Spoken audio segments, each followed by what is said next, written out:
Bismillahirrahmanirrahim. Assalamualaikum warahmatullahi wabarakatuh.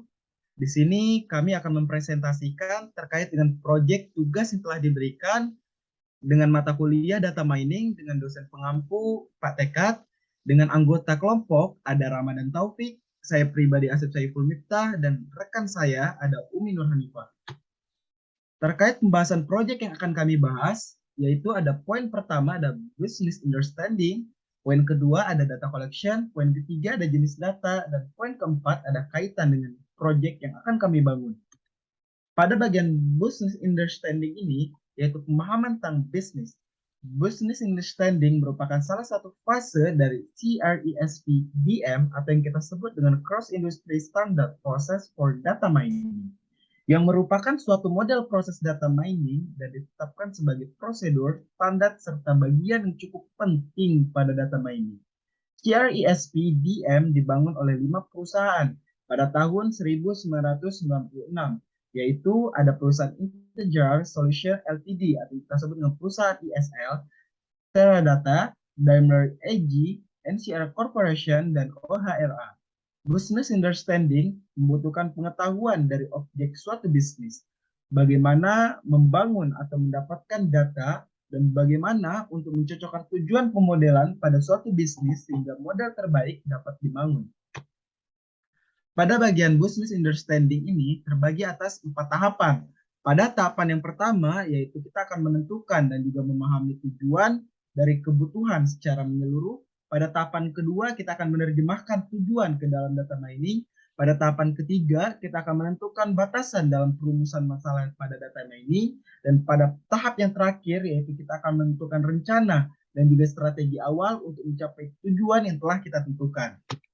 Pada bagian business understanding, dalam pengimplementasian pada proyek yang akan kami bangun ke depannya, di sini kami mengambil studi kasus di Sekolah Dasar Negeri 006 Kota Tanjung Pinang Timur dengan tujuan dari penelitian yang akan kami lakukan ini yaitu untuk mengetahui pengelompokan atau clustering siswa-siswi terkait dengan pemahaman mereka dengan mata pelajaran yang ada di sekolah tersebut. Sehingga nantinya hasil clustering tersebut akan menjadi bahan evaluasi bagi para siswa, siswi, dan juga guru-guru di sekolah tersebut untuk meningkatkan strategi dan juga perencanaan pembelajaran mereka agar menjadi lebih baik dan juga efisien dalam memahami dan juga menganalisis pelajaran yang diberikan oleh guru. Selain itu juga dengan adanya sistem ini, pengajar dapat mengetahui kemampuan daripada tiap siswa-siswi yang ada di sekolah SDN 006 Kota Tanjung Pinang Timur itu sebagai bahan evaluasi dalam menentukan strategi dan juga penyesuaian dalam meningkatkan mutu pembelajaran dalam efisiensi, tingkat kepintaran dan juga kecerdasan pada siswa-siswi Sekolah Dasar Negeri 006 Kota Tanjung Pinang Timur.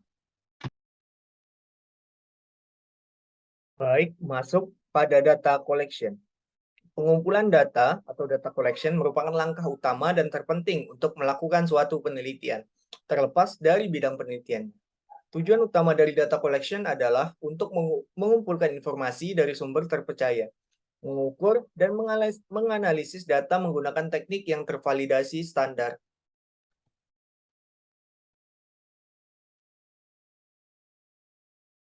Teknik pada data collection. Yang pertama yaitu eksperimen. Teknik pada eksperimen ini digunakan untuk menguji hubungan sebab akibat. Lalu, cara kerja teknik ini ialah menggunakan variabel dan mengukur pengaruh terhadap pihak lain. Yang kedua, teknik survei. Teknik ini digunakan untuk memahami karakteristik umum atau pendapat sekelompok orang. Cara kerja teknik ini ialah membagikan daftar pertanyaan secara langsung, online, atau media perantara lain. Yang ketiga, teknik wawancara atau focus group. Digunakan untuk mendapatkan pemahaman mendalam tentang persepsi atau pendapat tentang suatu topik. Cara kerja teknik ini mengajukan pertanyaan terbuka kepada peserta secara lisan dalam wawancara individu atau diskusi terhadap kelompok terfokus. 4. Teknik observation digunakan saat untuk memahami sesuatu dalam suasana alaminya. Cara kerja teknik ini mengukur atau mensurvei sampel terhadap tanpa mencoba mempengaruhinya. Yang kelima, teknik etnografi digunakan saat untuk mempelajari budaya komunitas atau organisasi secara langsung. Cara kerja teknik ini bergabung dan berpartisipasi dalam komunitas dan mencatat pengamatan dan refleksi. Keenam, teknik archival research digunakan saat untuk memahami peristiwa, kondisi, atau praktik saat ini atau sejarah. Cara kerja teknik ini dilakukan dengan cara mengakses manuskrip, dokumen, atau catatan dari perpustakaan, penyimpanan, atau internet. 7. Secondary data collection atau pengumpulan data sekunder. Ini untuk menganalisis data dari populasi yang tidak dapat diakses secara langsung. Teknik data collection pada proyek archival research, kelompok yang memperoleh data dengan menggunakan teknik archival research yaitu mengakses arsip atau dokumen dari suatu instansi sesuai SOP yang sudah ada. Studi kasus yang kami gunakan di sini ialah SDN 006 Tanjung Pinang Timur, yang di mana jumlah data keseluruhan siswa mencakup seluruh kelas 3, termasuk 3A, 3B, dan 3A, 3B, 3C, dan 3D. Teknik archival research ini termasuk ke dalam metode kualitatif karena bersifat deskriptif dan analisis. Baik, kita masuk pada bagian jenis data. Jadi, jenis data pada data mining ada 3, yakni yang pertama data record, yang kedua data graph, yang ketiga data order. Data record ini merupakan data yang terdiri dari kumpulan record dengan sejumlah atribut yang fix. Sedangkan data graph merupakan data yang memiliki bentuk graph dengan node ataupun edge-nya. Jadi dia ada simpul dan ada rusuk. Contoh data graph ini ialah HTML link. Misalnya, ketika kita memasuki sebuah situs, maka akan terdapat menu-menu yang mengantarkan kita pada sebuah halaman tertentu. Jadi, data graph ini intinya ialah terdiri atas simpul dengan rusuk yang memiliki awalan dengan akhiran. Kemudian data yang terakhir yakni data order, di mana data ini memperhatikan urutan nilai-nilainya. Contoh data order adalah genome sequence data ataupun spatiotemporal data. Jadi genome sequence data ini contohnya ya data DNA, di mana data tersebut telah terstruktur dan terorganisir.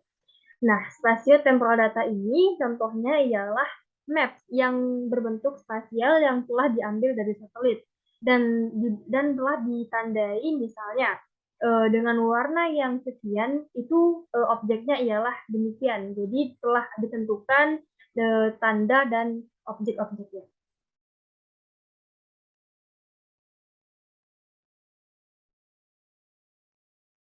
Masuk kepada macam-macam data record. Jadi data record ini ada terbagi lagi menjadi 3. Yang pertama data matriks, yang kedua data dokumen, yang ketiga data transaksi. Data matriks ini memiliki atribut numerik yang sama dan tetap. Data ini digambarkan dengan matriks M kali N, di mana matriks M ini merupakan baris dan N ini ialah kolom.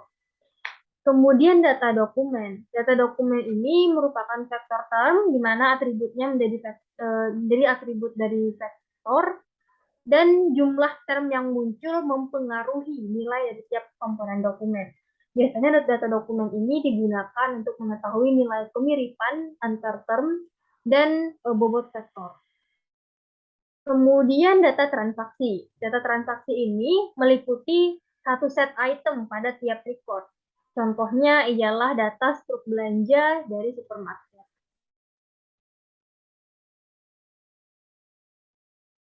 Setelah jenis data, ada yang namanya tipe atribut.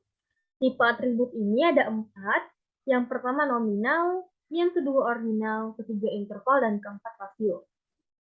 Nominal merupakan data yang tidak memiliki urutan atau tingkatan dan tidak dapat dihitung secara matematis. Contohnya jenis kelamin.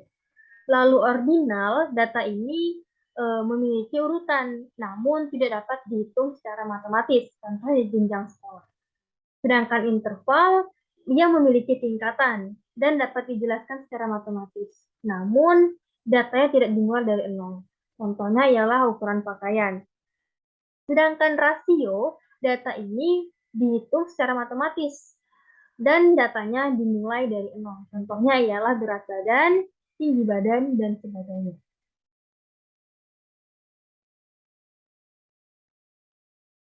Tipe data tadi tentunya memiliki yang namanya properti atau nilai atribut.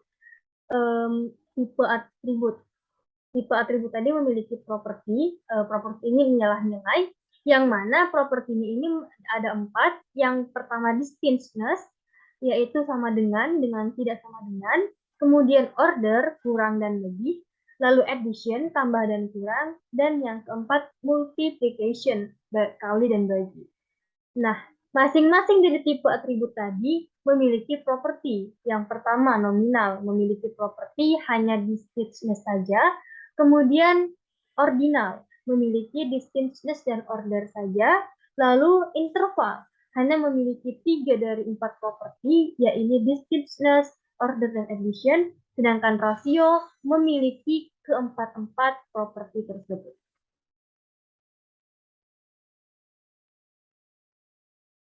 Data dengan kaitannya pada proyek yang akan kami buat di kedepannya ialah yang pertama, atribut. Atribut di sini ialah nomor induk, nama, PAI, PKN, Bahasa Indonesia, MTK, SBDP, PJOK, kelas, dan keterangan. Sedangkan nilai dari tiap barisnya disebut dengan objek ataupun record, sedangkan data dari nomor induk dan nama disebut dengan nominal, dan data nilai dari hasil ujian para siswa bertipe rasio, sedangkan data kelas bertipe ordinal, dan data keterangan bertipe nominal.